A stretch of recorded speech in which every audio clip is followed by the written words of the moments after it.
Hello everyone, welcome to Tamil aspirants club. So நமக்கு BSF border security ஃபோர்ஸில் இருந்து constable tradesman அப்படின்ற போஸ்ட்டுக்கு ரெக்கமெண்ட் விட்டுருக்காங்க. பட் இதோட டீட்டெயில்ஸ் நம்ம ஃபுல்லாக பார்க்கறதுக்கு முன்னாடி என்ன குவாலிஃபிகேஷன் எக்ஸாம் எப்படி இதெல்லாம் பார்க்கறதுக்கு முன்னாடி அவங்க சில டேர்ம்ஸ் அண்ட் கண்டிஷன்ஸ் கொடுத்துருக்காங்க. யாரெல்லாம் அப்ளை பண்ணலாம், என்ன மாதிரி கேண்டிடேட்ஸ் அப்ளை பண்ணக்கூடாது அப்படின்னு சில விஷயங்கள் வச்சுருக்காங்க. இன்கேஸ் நீங்கள் அப்ளை பண்ணிவிட்டு நீங்கள் வெளியே வராத மாதிரி இருந்துச்சுன்னா என்னென்ன மாதிரி ரூல்ஸ் அண்ட் ரெகுலேஷன்ஸ் ஃபாலோ பண்ணணும், இல்லை என்ன மாதிரி ஃபைன் நீங்கள் கட்டணும், இந்த மாதிரி நிறைய விஷயங்கள் சொல்லியிருக்காங்க. முதல்ல அதெல்லாம் பார்த்துட்டு இந்த மாதிரி க்ரைட்டீரியாலாம் எனக்கு ஓகே தான், நான் வந்து இது அப்ளை பண்ணுறதுக்கு நான் தகுதியான ஆள் தான், என்னால் இது முடியும் அப்படின்னு நீங்கள் நினச்சிங்கன்னா இந்த ரெக்ரூட்மெண்ட்டுக்கு நீங்கள் அப்ளை பண்ணலாம். ஸோ அந்த விஷயங்களை நம்ம முதல்ல பார்த்துருவோம். ஸோ போஸ்ட் நேம் வந்து ஆல்ரெடி சொன்ன மாதிரி கான்ஸ்டபிள் ட்ரேட்ஸ்மேன் தான். மேல் அண்ட் ஃபீமேல் 2 பேரும் அப்ளை பண்ண முடியும். டோட்டல் வேகன்ஸ் வந்து 3588 வருது. மேல் வந்து 3400 கேண்டிடேட்ஸ் அவங்க எதிர்பார்க்குறாங்க அண்ட் ஃபீமேலுக்கு வந்து 182 கேண்டிடேட்ஸ் மொத்தம் தேவை. ஸோ இப்போ இம்பார்ட்டன்ட் இன்ஸ்ட்ரக்ஷன்ஸ் என்னன்னா, candidates will apply for only one post or trade. Okay, அவங்க நிறைய ட்ரேட் சொல்லியிருப்பாங்க, குக் வந்திருப்பாங்க, காப்லர் வந்திருப்பாங்க சொல்லிட்டு நிறைய ட்ரேட் இருக்கும். நீங்கள் ஏதாவது ஒரு ட்ரேடுக்கு மட்டும்தான் அப்ளை பண்ண முடியும். ஒன்று, candidate has to apply only against vacancies allocated to their home or domicile state. அதாவது நீங்கள் எந்த உங்களோட சொந்த ஊரோ அங்கே தான் நீங்கள் அப்ளை பண்ண முடியும், அதாவது அந்த ஸ்டேட். இப்போ தமிழ்நாடு, நீங்கள் தமிழ்நாடு மட்டும்தான், உங்களோட ரெசிடென்ஸ் வந்து தமிழ்நாடுனா அப்போ நீங்கள் தமிழ்நாடு மட்டும்தான் அப்ளை பண்ண முடியும். ரெண்டாவது, candidates must provide correct and active email ID and mobile number. ஏன்னா இந்த இமெயில் ஐடி அண்ட் மொபைல் நம்பரில் தான் உங்களுக்கு ஃபர்தர் கம்யூனிகேஷன் எல்லாமே நடக்கும். அவங்க உங்களுக்கு வந்து நீங்கள் எக்ஸாமில் த்ரூ ஆகிட்டீங்க, உங்களுக்கு அடுத்த லெவலில் இருக்குது அப்படின்னு சொல்கிற மாதிரியான எல்லா இன்டிமேஷனும் மெயில், ஃபோன் நம்பர்ஸ் இதில் தான் அவங்க கம்யூனிகேட் பண்ணுவாங்க. ஸோ அது சொன்ன மாதிரி all future correspondence will be made through mail or SMS. Candidates belong to physically handicapped category are not eligible to apply for this recruitment. So இது வந்து ஒரு யூனிஃபார்ம் சர்வீசஸ்ன்றனால, அதுவும் முக்கியமாக இந்த பார்டர் செக்யூரிட்டி மாதிரி ஃபோர்ஸ்லாம் பார்த்தீங்கன்னா ஃபிசிக்கலி ரொம்ப சேலஞ்சிங்கான ஒரு போஸ்ட்டாக இருக்கும். அதனால் ஃபிசிக்கலி ஹேண்டிகேப்டான கேண்டிடேட்ஸ் வந்து அப்ளை பண்ண வேணாம். An employee serving in the same rank or pay grade will not be entitled to apply for the said post. Again, டிபார்ட்மெண்ட்டில் இருக்கவங்க இதே ரேங்க் போஸ்ட்டில் இருக்காங்கன்னா திருப்பி அவங்களால அப்ளை பண்ண முடியாது. Or the person serving in government or semi-government departments must apply for obtaining a no objection certificate, NOC. இப்போ நீங்கள் வந்து ஒரு கவர்மெண்ட் ஆர்கனைசேஷன் ஒர்க் பண்ணிட்டு இருக்கீங்க, இல்லை செமி கவர்மெண்ட்டாக இருக்குது அப்படின்ற பட்சத்தில் நீங்கள் வந்து இந்த எக்ஸாமுக்கு அப்ளை பண்ணணும்னா முதல்ல நீங்கள் NOC சர்டிஃபிகேட் வாங்கிட்டு வரணும். எங்களுக்கு அப்ஜெக்ஷன் இல்லைன்னு சொல்லிட்டு அவங்க சர்டிஃபிகேட் வாங்கிட்டு வரணும். So the NOC must be submitted with the application form. நீங்கள் அப்ளை பண்ணும்போது NOC சர்டிஃபிகேட்ஸ் வந்து நீங்கள் கொடுக்கணும். அடுத்து பாண்ட் லையபிலிட்டி. பாண்ட் லையபிலிட்டி அப்படின்னா நீங்கள் வந்து ஒரு பாண்டில் கையெழுத்து போட்டு போவீங்க. நீங்கள் ஒரு 2 செலக்ட் ஆகிட்டீங்க, இப்போ நீங்கள் உள்ளே போகும்போது பாண்டில் கையெழுத்து போட்டு போவீங்க. என்னென்னா இந்த மாதிரி 10 இயர்ஸ்க்கு நான் வந்து ஒர்க் பண்ணுவேன் அப்படின்ற மாதிரி, கண்டிப்பாக ஒர்க் பண்ணுவேன் அப்படின்ற மாதிரி போடணும். இப்போது நீங்கள் இன்கேஸ் அந்த பாண்டை பிரேக் பண்ணிவிட்டு எனக்கு இந்த வேலை வேணான்னு நீங்கள் வெளியே வரணும்னா என்ன மாதிரியான விஷயங்களை இப்போ நீங்கள் ஃபாலோ பண்ணுன்றது கொடுத்துருக்காங்க. If a candidate is appointed in BSF appoint பண்ணிட்டாங்கன்னா later resigns or is discharge before completing 10 years of service, they will be required to remit an amount equal to. So ஒன்று, நீங்கள் வந்து எனக்கு வந்து போஸ்டிங் போட்டுட்டாங்க, இப்போ நான் வந்து 10 இயர்ஸ்க்கு முன்னாடி நான் ரிசைன் பண்ணுறேன் அப்படின்னு நீங்கள் நினச்சிங்கன்னா நீங்கள் ரிசைன் பண்ணும்போது ரெண்டுத்தில் ஒரு விஷயம் நடக்கும். ஒன்று, இது 3 months பே ஆர் அலவன்சஸ், உங்களோட 3 மாத பே இல்லைனா அலவன்சஸை நீங்கள் வந்து ஃபைனாக பே பண்ணணும், அதாவது ரெமிட் அமௌண்ட். ஸோ நீங்கள் வந்து அமௌண்ட் அது பே பண்ணணும். இல்லை the cost of training important to them. இப்போ ட்ரைனிங் பீரியட் ஒரு 1 year இருக்குன்னா அந்த 1 year ட்ரைனிங் பீரியடில் உங்களை ட்ரெயின் பண்ணுறதுக்கு ஒரு ஆன் அமௌண்ட்டுன்னு ஒன்று இருக்கும், அந்த அமௌண்ட்டை நீங்கள் பே பண்ணுற மாதிரி இருக்கும். இது ரெண்டுத்தில் எதை நீங்கள் பே பண்ணணும்னா விச் எவர் இஸ் ஹையர். இப்போ இது வந்து 50,000 வருது, அது 55,000 வருது அப்படின்னா நீங்கள் 55,000 எது வந்து ஹையராக இருக்கோ அதை தான் பே பண்ணுறீங்க. ஒன்று, உங்கள் 3 மாத சம்பளம் வித் அலவன்சஸ் அதை நீங்கள் பே பண்ணிவிட்டு வெளியே வர மாதிரி இருக்கும். இல்லை உங்களுக்கு ட்ரைனிங்கான அமௌண்ட்டுன்னு ஒன்று இருக்கும், உங்களை ட்ரெயின் பண்ணுறதுக்கு கொடுக்குற ஒரு அமௌண்ட்டுன்னு ஒன்று இருக்கும், அந்த அமௌண்ட்டை நீங்கள் பே பண்ணிவிட்டு வர இருக்கும். எது அதிகமோ அதை நீங்கள் பே பண்ணிவிட்டு வெளியே வர மாதிரி இருக்கும். ஸோ இந்த விஷயத்தை பார்த்துக்கோங்க. அடுத்து, ஸோ இதெல்லாம் ஓகேனா இப்போ நம்ம ஆன்லைன் அப்ளிகேஷன் பற்றி பேசலாம். இப்போ ஆன்லைன் அப்ளிகேஷன் வந்து 25 அதாவது ஆரம்பிச்சிச்சு, அடுத்த மாதம் 23ஆம் தேதி, ஆகஸ்ட் 23ஆம் தேதி வரைக்கும் உங்களுக்கு ஆன்லைன் அப்ளிகேஷன் ஓப்பனில் இருக்கும். விண்டோ கரெக்ஷன்றது 24ஆம் தேதி ஆகஸ்ட்லேருந்து 26 ஆகஸ்ட் வரைக்கும் உங்களுக்கு விண்டோ கரெக்ஷனுக்கு டைம் கொடுப்பாங்க. ஸோ இப்போ பிஎஸ்எஃப் ரெக்ரூட்மெண்ட் ஆஃபீஸர்ஸ் நிறையா இருக்கும். பட் இப்போ தமிழ்நாடு, கர்நாடகா, கேரளா இந்த மாதிரி ஸ்டேட்ஸ்க்கு கர்நாடகா, கேரளா, தமிழ்நாடு, பாண்டிச்சேரி, லக்ஷ்மதீப் இவங்க எல்லாருக்குமே பார்த்தீங்கன்னா பிஎஸ்எஃப்ன்றது பெங்களூரில் அவங்க கொடுத்துருக்காங்க. ஸோ அதுதான் நமக்கு ரெக்ரூட்டிங் ஆஃபீஸ். இப்போ இதோட பே லெவல் பார்த்தீங்கன்னா, ஸோ இது pay level 3 of the pay matrix. Salary range வந்து 21,700லேருந்து 69,100 வரைக்கும் இருக்கும். அது கூட நமக்கு அலவன்சஸும் இருக்கும். இப்போ மேல் வேக்கன்சி முதல்ல என்னென்ன ட்ரேடு இருக்குன்றது கொடுத்துருக்காங்க. நான் சொன்ன மாதிரி காப்லர், டெய்லர், கார்பெண்டர் சொல்லிட்டு அவங்க கொடுத்துருப்பாங்க இந்த மாதிரி ஒரு ட்ரேடு. நீங்கள் எதுக்கு வந்து அப்ளை பண்ணணும்னு நினைக்கிறாங்க அதுக்கு அப்ளை பண்ணலாம். நல்லா தெரிஞ்சுக்கோங்க. இது அப்ளை பண்ணும்போது ஒன்றுக்கு மட்டும் தான் அப்ளை பண்ண முடியும். 2 3 நம்மளால கிளிக் பண்ண முடியாது. அது மாதிரி என்னென்ன கேட்டகரிக்கு எவ்வளோ வேகன்சின்னு சொல்லி நம்ம கொடுத்துருப்போம். இந்த பிடிஎஃப் வந்து நாங்கள் குரூப்பில் ஷேர் பண்ணுறோம். நீங்கள் அதை ஒரு தடவை பார்த்துக்கோங்க.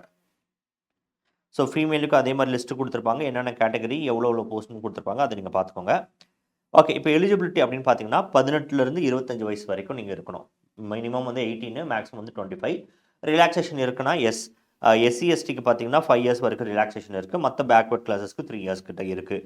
அப்போ ஓபிசி இருந்தீங்கன்னா 28 வரைக்கும் எழுதலாம். மற்றவங்க எஸ்சி எஸ்டி வந்து 30 வயசு வரைக்கும் எழுதலாம். ஓகே. எஜுகேஷன் குவாலிஃபிகேஷன் பார்த்தீங்கன்னா உங்களுக்கு கார்பெண்டர், பிளம்பர், பெயிண்டர், எலக்ட்ரிஷியன் இந்த மாதிரி போஸ்டிங் அப்ளை பண்ணும்போது உங்களுக்கு 10th சர்டிஃபிகேட் இருக்கணும். மெட்ரிகுலேஷனா அதான். கூட ஐடிஐ சர்டிஃபிகேட் அதுக்கு ரெலவெண்ட்டாக இருக்கணும். இப்போ பெயிண்டர்னா அந்த பெயிண்டருக்கு ஏற்றது உங்களுக்கு இருக்கணும். இல்லை பிளம்பர்னா பிளம்பருக்கு ஏற்றது உங்களுக்கு இருக்கணும்.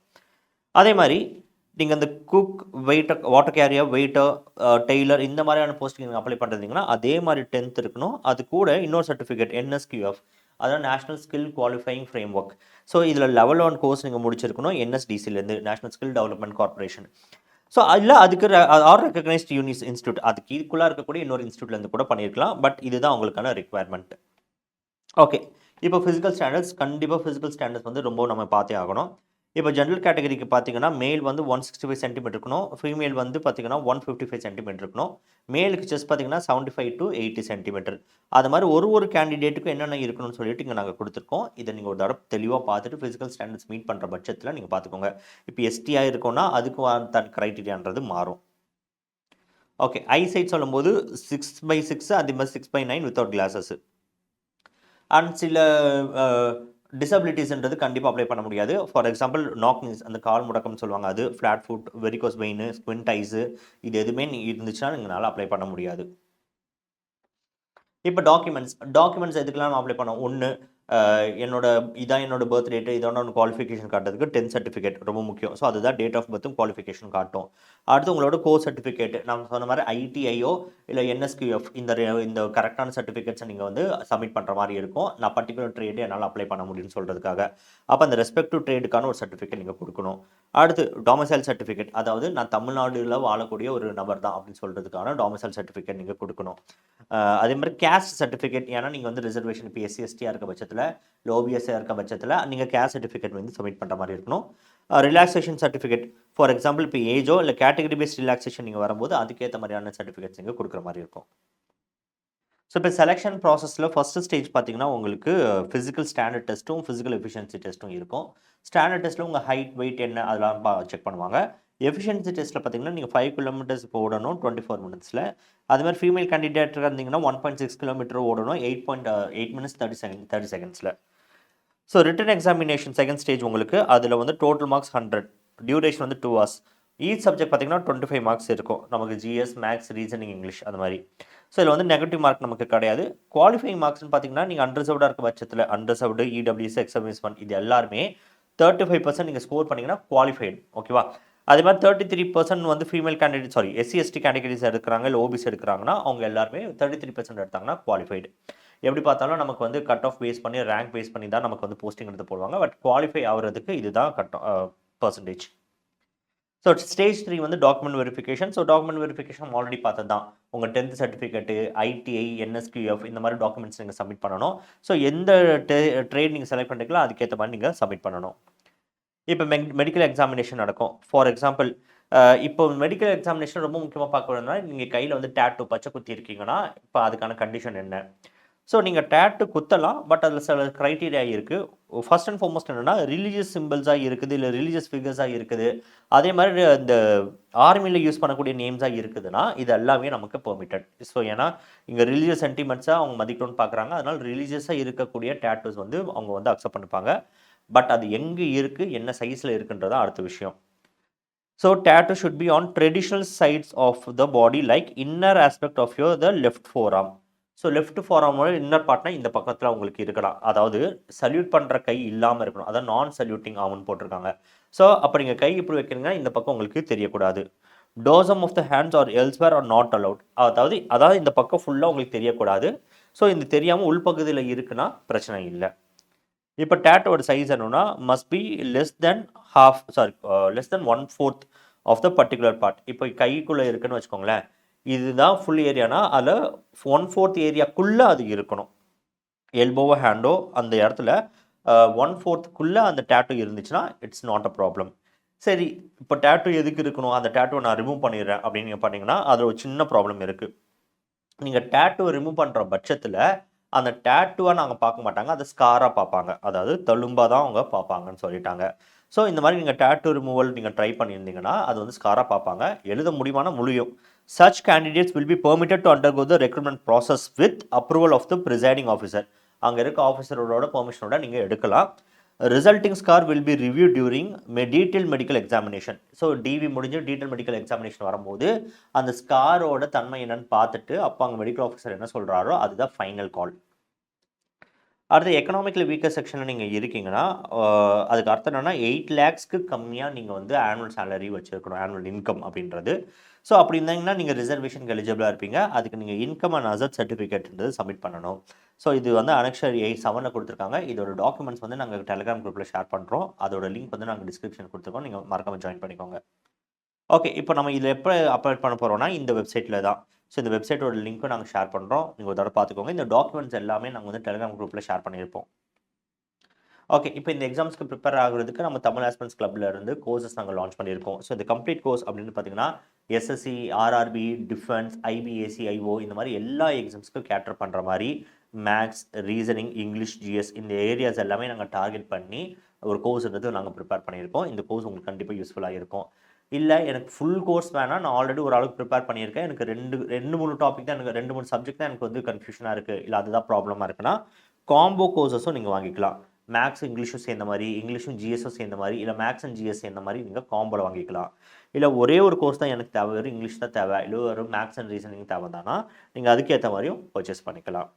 அண்ட் நமக்கு சேனலில் பார்த்தீங்கன்னா டெய்லி வீக்கெண்ட்ஸில் பார்த்தீங்கன்னா நமக்கு கரண்ட் அஃபேர்ஸ்க்கான லைவ் கிளாஸஸ் போயிட்டுருக்கு. அதே மாதிரி மினி வொக்காபுலரி செஷன்ஸ் போயிட்டுருக்கு. So mini marathon vocabulary sessions போயிட்டுருக்கு. வீக்கெண்ட்ஸில் சாட்டர்டே இருக்கும். ஸோ சாட்டர்டே 10 o'clock ஆரம்பித்து 3:15 வரைக்கும் உங்களுக்கு இந்த செஷன்ஸ் ரெகுலராக போயிட்டுருக்கோம். அதே மாதிரி பார்த்தீங்கன்னா பாலிட்டியோட ஷார்ட்கட்ஸும் எங்கள் சேனல் நாங்கள் அப்ளை பண்ணியிருக்கோம். ஸோ இதெல்லாமே கான்டென்ட் வந்து நீங்கள் யூஸ் பண்ணிக்கலாம். ஸோ எக்ஸாம்ஸ் நீங்கள் எழுத போகிறீங்கன்னா இந்த மாதிரி வீடியோஸ்லாம் நீங்கள் பார்த்துட்டு போகும்போது உங்களால் நல்லாவே பர்ஃபார்ம் பண்ண முடியும். அதே மாதிரி டெய்லி 6 to 9 PM வந்து இந்த வரக்கூடிய எஸ்எஸ்சி அந்த மாதிரி எம்டிஎஸ்சி, ஹெச்எஸ்சி இந்த மாதிரி எக்ஸாம்ஸ்க்கான ரிவிஷன் செஷன்ஸ் போயிட்டுருக்கு, கொஷின் சால்விங் செஷன்ஸ் போயிட்டுருக்கு. ஸோ இந்த செஷன்ஸும் உங்களுக்கு வந்து அவைலபிளாக இருக்கும். இப்போ 6 to 9 பார்த்தீங்கன்னா இங்கிலீஷ் ஒரு செஷன், மேக்ஸ் ஒரு செஷன், ஜிஎஸ் ஒரு செஷன் உங்களுக்கு போயிட்டுருக்கும். அதே மாதிரி ஐபிஏசிஐஓக்கான கால் ஃபார் விட்டுருக்காங்க. இந்த மாதிரி எக்ஸாம்ஸ்க்கு நீங்கள் அப்ளை பண்ணிட்டு இருந்தீங்கன்னா எவ்வளோ நாளில் ப்ரிப்பேர் பண்ணணும், எப்படி ப்ரிப்பேர் பண்ணணும்னு சொல்லிட்டு ஒரு டீட்டெயில் வீடியோ போட்டிருக்கோம். அதுவும் நீங்கள் பார்த்துக்கோங்க. இது போக உங்களுக்கு ஏதாவது டவுட்ஸ் இருந்துச்சுன்னா எங்கள் டெலிகிராம் சேனல் ஜாயின் பண்ணி நீங்கள் உங்கள் டவுட்ஸ் கேட்கலாம். நீங்கள் கமெண்ட் செக்ஷனில் சொல்லலாம். அண்ட் மறக்காமல் இந்த சேனலை சப்ஸ்கிரைப் பண்ணிக்கோங்க. தேங்க்யூ.